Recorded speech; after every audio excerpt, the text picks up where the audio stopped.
dirais en ce qui concerne la lutte qui est menée par les partis politiques de l'opposition, notamment l'ANC, dont je suis la deuxième vice-présidente, et ensuite par le FRAC, et dans une plus large mesure aujourd'hui par le CST, le collectif Sauvons le Togo. Nous disons que nous ne pouvons que faire un bilan positif parce que la mobilisation du peuple togolais, la détermination avec lesquelles le peuple togolais se bat aux côtés des responsables du collectif Sauvons le Togo a donné beaucoup de choses. En l'occurrence, le fait que 2012 est en train de fermer ses portes sans qu'au Togo des élections frauduleuses aient été organisées. Parce que c'est là le sens même de la lutte à court terme que nous menons. Que sur la terre de nos aïeux, des élections locales et législatives soient organisées pour la première fois de manière transparente, démocratique et avec équité, pour que véritablement les personnes que le peuple togolais aura décidé de choisir librement puissent pouvoir prendre en main la destinée de ce peuple-là qui a énormément souffert. Maintenant, en ce qui concerne les autorités de nos pays, je dirais que c'est un bilan à tout point de vue négatif. Les violations des droits de l'homme continuent toujours à être aussi endémiques. La misère va en s'accroissant et la population togolaise ne sait à quel sein se vouer. La morosité qui est remarquée à la veille de la fête de Noël et des fêtes de la fête de fin d'année témoigne de la désespérance dans laquelle se trouve le peuple togolais face à des autorités qui font fi de sa volonté, qui font fi des aspirations et du cri de détresse que ne cesse de pousser le peuple togolais face à la misère, face à la malgouvernance, face au mal-être en général de toute la population togolaise. Vous savez, j'avais parlé de la malgouvernance et tout le reste, parce que vous savez, au Togo, la crise togolaise est essentiellement politique. C'est une crise qui tire son origine du manque de confiance, de la volonté du régime qui gouverne le Togo depuis plus de 50 ans, puisque vous savez, depuis l'assassinat de Sylvanus Olympio, c'est le même régime. Quand bien même dans cette année 2012, on a essayé de changer de nom au parti politique qui nous gouverne, moi je dis que c'est bonnet blanc et blanc bonnet, et donc c'est les mêmes personnes, la même équipe qui continue à gouverner le Togo et de la manière la plus désastreuse qui soit. Bien évidemment, à cette crise politique se greffe, bien évidemment, puisque s'il n'y a pas l'apaisement politique, si les gens ne comprennent pas que le pouvoir, ce n'est pas un héritage, ce n'est pas quelque chose qu'on peut garder indéfiniment ad vitam aeternam, et que la démocratie voudrait qu'il puisse y avoir alternance, il puisse y avoir une gestion du pays de manière ponctuelle et que celui qui occupe précisément le fauteuil présidentiel puisse savoir dans sa tête qu'il est là pour servir le peuple et pour le servir pendant un moment déterminé, quitte à passer la main. Vous savez que les problèmes tant économiques et sociaux qui tirent aussi leur origine de la crise politique dont je viens de parler tout à l'heure, ces problèmes-là ne pourraient être réglés. Je crois que ceux qui ont pensé et initié la démocratie le savent si bien lorsqu'ils ont prôné pour l'essence même de la démocratie la limitation du mandat.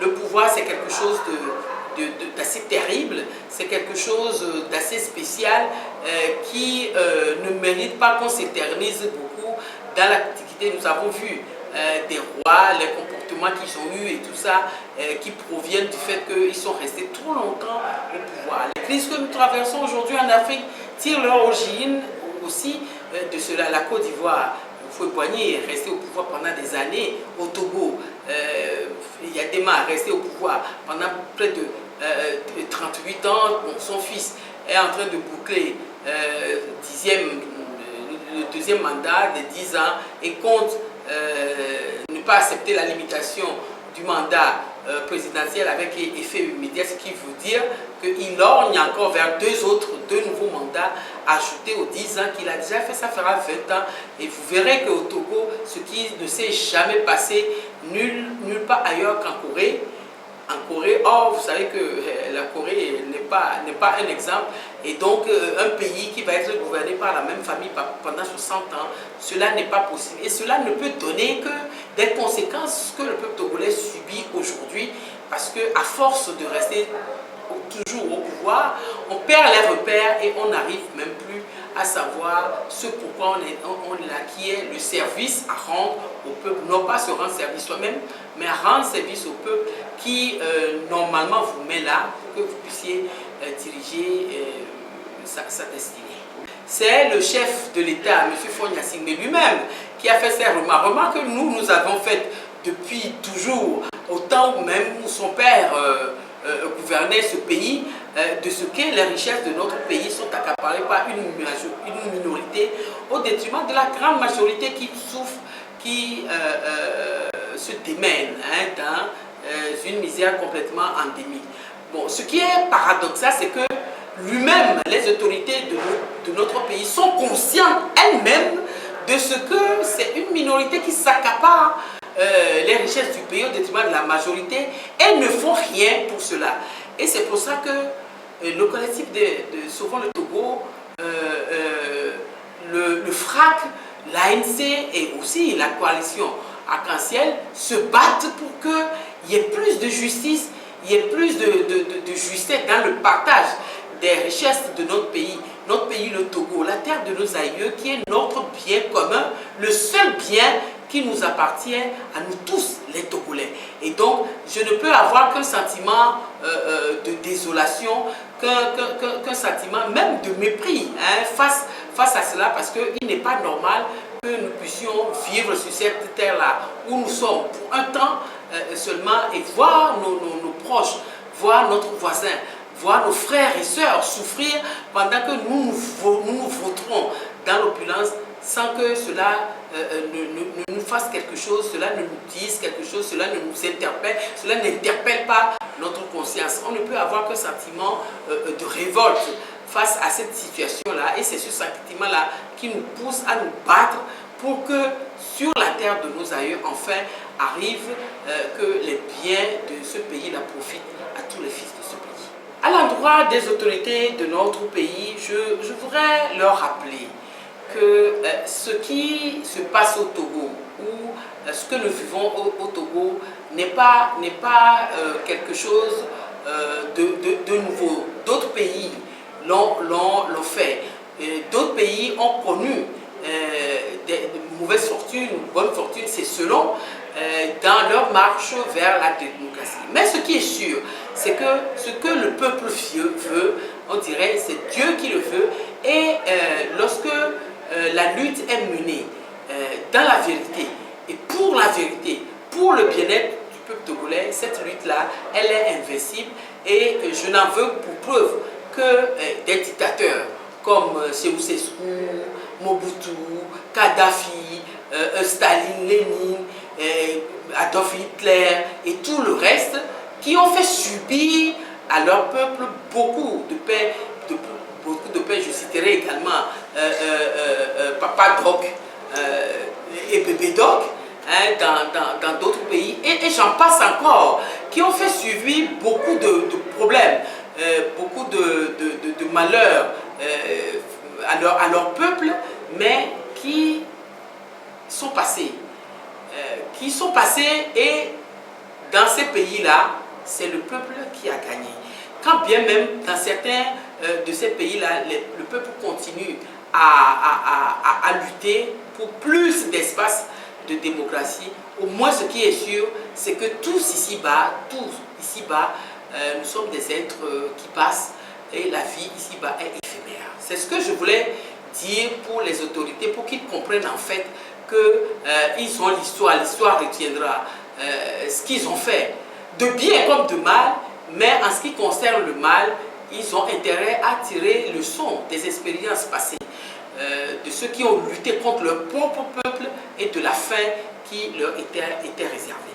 En ce qui concerne le peuple togolais, je dirais formidable peuple togolais qui a toujours su ce qui était bon pour lui et qui s'est toujours battu du temps de nos ancêtres jusqu'à aujourd'hui contre la colonisation pour avoir l'indépendance et qui continue aujourd'hui à se battre âprement pour plus d'espace de liberté. Cette lutte-là, elle est exaltante, elle est difficile certes, mais elle est exaltante et elle finira toujours par triompher, ce qui est certain. Et je partagerai pour terminer avec ce peuple-là ce que M. Sylvanus Olympio, le premier président démocratiquement élu, qui a versé son sang pour notre pays et qui est toujours vivace dans l'esprit des Togolais, a dit. Il a dit, la nuit est longue, mais le jour vient.